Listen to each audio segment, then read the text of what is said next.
Savda railway स्टेशनवर अमृत भारत योजनेअंतर्गत यात्री सुविधांचा लोकार्पण सोहळा। अमृत भारत योजनेअंतर्गत सावदा रेल्वे स्टेशनवर यात्री सुविधांमध्ये व्यापक सुधारणा करण्यात आल्या असून या नवीन सुविधांचा लोकार्पण सोहळा दि. 22 मे 2025 रोजी आयोजित करण्यात आला आहे।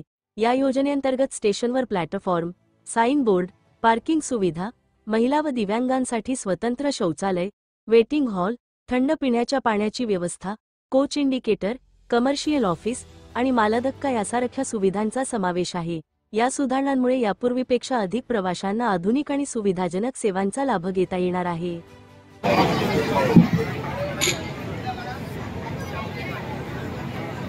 आज अमृत भारत या स्टेशनच्या उद्घाटनाच्या प्रसंगी व्यासपीठावर उपस्थित असलेले आपले रावेर तालुक्याचे रावेर विधानसभेचे आमदार आदरणीय अमोल भाऊ, त्याचप्रमाणे आपले जिल्ह्याचे कलेक्टर आयुष प्रसादजी, इथे उपस्थित असलेले आपले DRM मॅडम आदरणीय पांडे मॅडम व माझ्या समोर उपस्थित असलेले सर्व बंधू भगिनींनो आणि विद्यार्थी मित्रांनो, पत्रकार बंधूंनो आणि सर्व आपले रेल्वेचे सर्व ऑफिसर, आज खूप मोठा दिवस आहे कारण की आपले देशाचे प्रधानमंत्री आदरणीय नरेंद्रभाई मोदीजींच्या हस्ते संपूर्ण देशभरातले 103 अमृत भारत स्टेशनचं आज उद्घाटन होत आहे।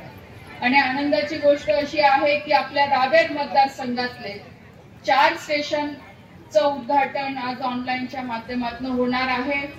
आपण जेव्हा या कामाची सुरुवात केली होती त्यावेळेस 1-1.5 वर्ष आधी आपण रावेरला कार्यक्रम घेतला होता, त्याच्या आधी मलकापूरला घेतला होता, नांदुऱ्याला घेतला होता आणि आज आपण या सावदामध्ये घेत आहे।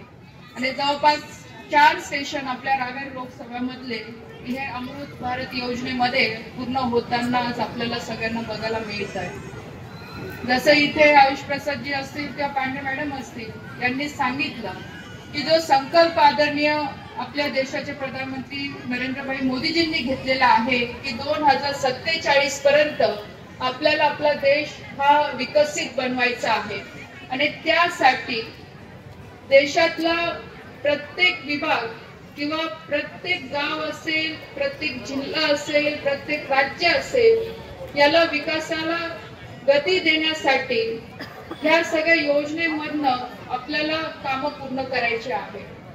आणि रेल्वे सुद्धा एक महत्त्वाचं स्थान आहे की ज्या माध्यमातून आपल्या देशाचं बरंचसं नेटवर्किंग हे रेल्वेच्या माध्यमातून जोडलं गेलेलं आहे।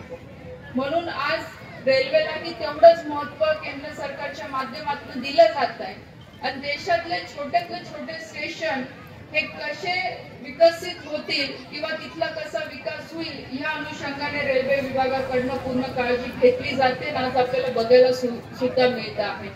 आज आपण बघू शकतो की आपल्या जिल्ह्यामध्ये नव्हे तर महाराष्ट्रामध्ये, देशभरामध्ये रोड कनेक्टिव्हिटी असेल, रेल्वे कनेक्टिव्हिटी असेल, एअर कनेक्टिव्हिटी असेल, ह्या 3 ज्या कनेक्टिव्हिटीचे साधन आहे हे अतिशय सक्षम झालेले आहे।